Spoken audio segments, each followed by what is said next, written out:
Hello, welcome back to Jason's Time Capsule. I'm your host, Jason, and this is the first episode of Time Capsule Countdowns. And I'm going to interrupt myself for a second. If you hear anything weird and gurgly and stuff, it's not something creepy since it's October happening in the background. It's just my coffee pot. I made some coffee, but it's finishing brewing. Anyways, what this segment's the first episode. It's a new segment, so it's anything that is of interest to me, where I'm going to count it down like my top 10 favorite foods or my 10 worst places I've ever been, or it's just going to be random things, but it's going to be like a countdown, because sometimes I like to watch countdowns, and I figured I would try some out for myself. So this first episode of this is going to be action figures or toys, because adults call them action figures. I'm a kid at heart. They're toys. The ones I'm referencing are toys. So these are ones I grew up with that as a kid I really wanted, or I did end up getting, but as an adult, looking back at it, especially with how advanced sculpting is going now, you're like, I wish they would have done that better. Like, they didn't do a very good job. So these are toys that didn't meet expectations or didn't represent the figure well. Like, it wasn't a good representation of the figure. Like examples, like these aren't part of the countdown, but examples of that is, when you're a kid, there was no internet. There was internet, but like in the 80s when I grew up, but there wasn't internet to where you can go on like eBay and get the actual version of the figure you wanted. There wasn't, like that kind of thing. It was hard to find things. You had to go to garage sales. You had to go to thrift stores. You might find something like that, or you might get a hand-me-down, or, that's how you got them. And so when you went to the store, you're kind of like at the mercy of whatever the store at the time. So you're like, well, I better snatch it up because I don't know when the next time I'll be able to get a version of this figure, even though it's not what I wanted. The very first version of G.I. Joe Flint that I got was version 3. Yeah, I know, the tie-dyed, I'll put a picture, wearing like neon colors, Eco Warrior Flint. Yeah, that's not Flint to me, but I got it because I'm like, well, I'm not going to be able to ever get a version of Flint. So some of them are kind of like bad like that, and then there's other ones that were good. My first introduction to He-Man from the classic line was Battle Armor He-Man. A lot of people, that's their favorite. That was a version 2 of He-Man, and I'll show another picture. That's a really good version, in my opinion, of He-Man. It's my favorite of the classic line. Before we get to the countdown, one more thing. I will be putting pictures of, like, if there's a newer version of it, what they look like now. Like, as I'm talking about it, I'll show you, like, the, source material, like the cartoon, whatever, the original toy I'm talking about, and then, like, a newer version, at least one newer version of each toy I'm talking about, as long as it exists. Now on to the countdown. But anyway, so I'm going to start the countdown at number 10. And incoming at 10, before you say anything, there's a reason I got it, is She-Ra, 1984, 1985, from the Mattel line, the original She-Ra. I got it. Okay, so I got it because it's He-Man's sister, and, plus I had Teela, and I had Evil Lyn. You had to have, balance out whatever I saw in the cartoon I kind of wanted. But with She-Ra, she didn't really look like the cartoon at all. Like her headdress that she had was more looking like a bike reflector than something off of like Thor's headdress. Kind of has the wings, like she had that, or like Hawkman, has the wings. It was weird. Now, it was true to the mini comics what she had, but it just did not look like the animation that I was used to. I'm like, okay, well, it's gonna look like this. Well, you kind of like gotta get what you can get. Moving on to number 9. This pinky didn't want to go down. Number 9 is the 1984 Hasbro version of G.I. Joe's Duke. So with this one, I always thought he was kind of skinny. Now I do realize like the molds for them back then, like they usually had like really big heads, like in 83, 82, 83, 84, and they were kind of skinny. But it was his facial expression, like, you know, the package, he looks confident. The cartoons, you know, he's ready to go in there and lead G.I. Joe, especially in the first season of G.I. Joe. But then you get him and he's kind of like almost like smiling funny, and he looks kind of like Ric Flair. Like I don't know. It wasn't a very good mold. You know, some of the newer ones that they made, ones like in the 25th anniversary that they made, they look a lot better. Like whether the Tiger Force one looks closer to the original, in my opinion, like the weapons and stuff it came with. The original one wasn't quite as good as similar, but of the 25th anniversary. But yeah, so wasn't the best. All right, moving on to number 8. We have the 1984 version of Hasbro's G.I. Joe Storm Shadow. Again, could be the mold, you know, whatever, but the head was really big on this one. The side profile wasn't the greatest. It just looked kind of generic.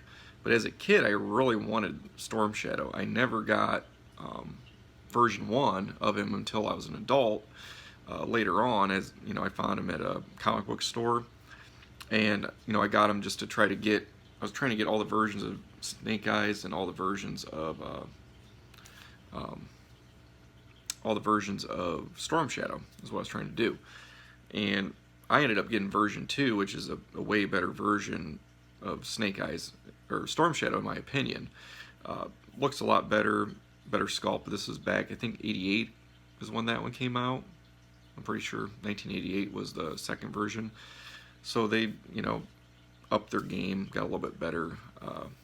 But yeah, I definitely like version 2 better. The Snake Eyes I ended up getting was version 3 of Snake Eyes, which, you know, that was definitely a good version of Snake Eyes. You know, he had the sword with the little holes in it, the blowgun.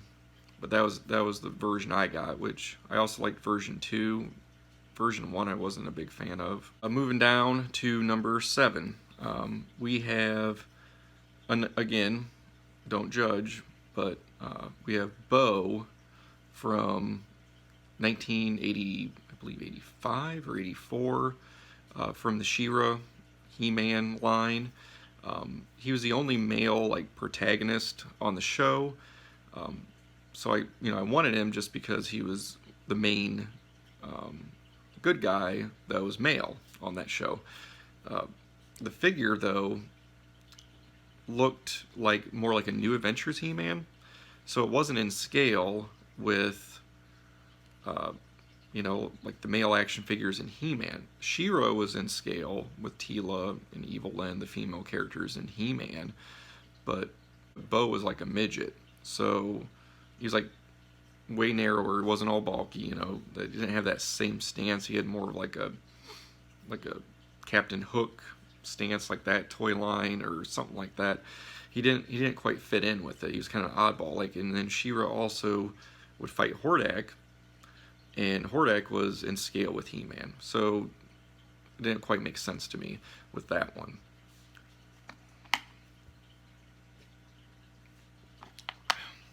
Number 6 is the original version of Gun-Ho. I believe it's 1984 or 1983. Not sure yet. 1983. I had to look at my notes. He, again, it was early in the line. Way thinner than what he was on the cartoon.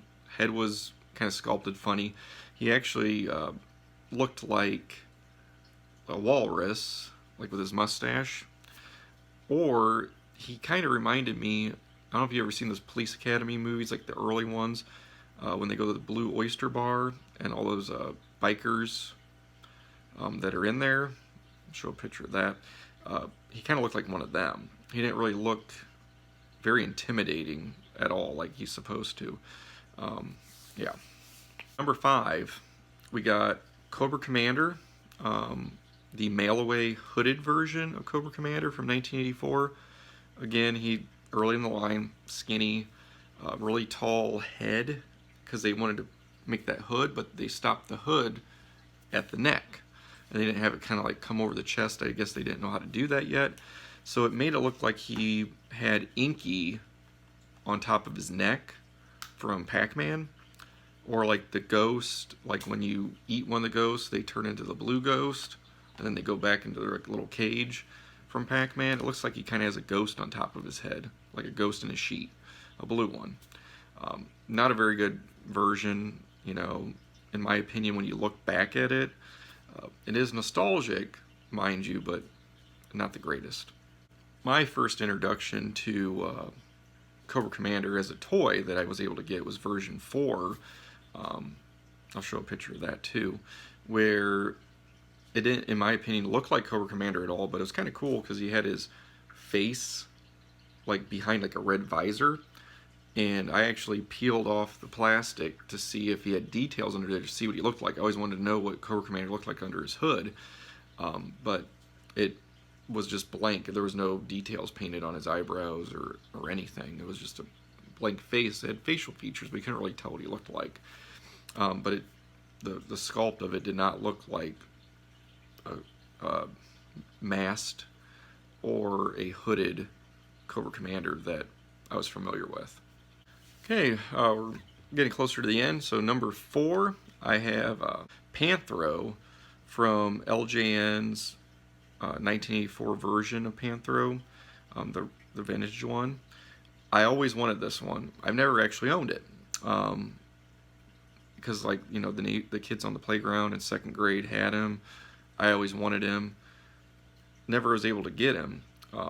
But then looking back at the figure, he wasn't sculpted the greatest. He looked more like a blue ape, not a cat, or a cat person, if you will. And he, I don't know, he had like a squat, like he was getting ready to, you know, go in the woods and do his business. Like, it wasn't the same squat like that He-Man figures have. It just looked funny, like how they sculpted his legs. You know, Lionel had really straight legs, but for some reason Panthera was like, had a funny squat to him, and his face was weird looking. Yeah, so that's why he's in number 4, because, you know, expect a lot more out of him, but wasn't the greatest. Now number 3, Lionel. So 1984 LJN, first version of Lionel. Yeah, he looked more like a clown, like his facial expressions and how they did the paint around his mouth. If the colors would have been different with his hair and everything else, he would remind me of Ronald McDonald. That's what he looked like. Like, you know, even my wife, when I was finding pictures for this, she's like, wow, that toy's really bad. Like, the sculpt is really bad. I know a lot of people might, you know, be nostalgic for it, but they've done way better versions lately of these toys, or action figures, or collectibles, whatever you want to call them. But yeah, that version was, you know, I had it, but looking back at it, not the greatest. Alright, so in our number 2 spot, we have Playmates 1989 version of Casey Jones. I had this one. You know, I like Casey Jones because the hockey mask kind of, you know, as a kid I never saw the movies, but it reminded me of Jason. You know, he had the hockey mask. But some of the sculpts, especially their human characters, I don't know why they gave him such a big head. He had like a really humongous head, and a little tiny body. Just wasn't the greatest. I mean, I like the idea of the figure, you know, and they've done a NECA version of him since then, of the original, based off the original one, like the cartoon-styled cartoon one. I still don't like it the greatest, but I do like the movie version. They done a really good job with that one. But the other one, I don't know, there's something about it, looking back at it, doesn't really hold up to me. Some people might still like it. I don't. Okay, so in the final one in this countdown, in the number 1 spot, is the 1988 Playmates version of Shredder from Teenage Mutant Ninja Turtles. I don't know, like, he doesn't even look close to the cartoon at all.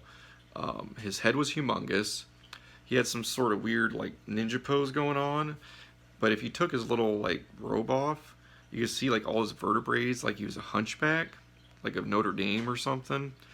It wasn't very good at all. Like, it was it's by far one of the worst retro toys, you know, renditions or assimilations or whatever you want to call it, of a vintage toy line. It's like one of the worst, in my opinion, of one that I would collect.